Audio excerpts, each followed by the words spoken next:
Chambetre mar piny Amerka e pacho ka owacho ni winjruok ma piny Kenya oketo dhi bero chenro mag thieth. Ka chenrono ero en mar higni 5, piny Amerka chiwo $1.6 bilion ne gayo tuoche mag Kahera, kute mag Ayaki kod malaria.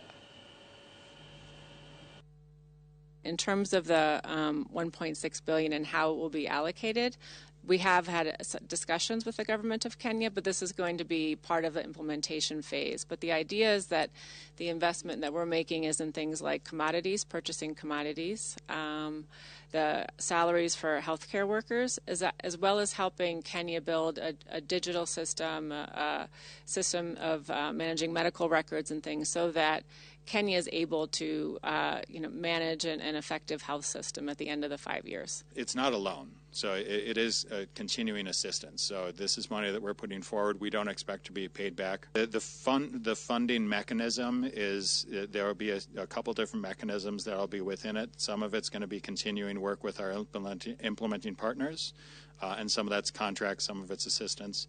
The G2G mechanism needs to be worked out, and that is typically a funding mechanism that will go through Treasury. But again, we have to figure out what that means, and it will be a transition, a phased transition over time to try to get to make sure that the government has the systems to be able to do this, and that we have the oversight mechanisms in place to ensure that as what was said with President Ruto, every dollar and every shilling is spent correctly.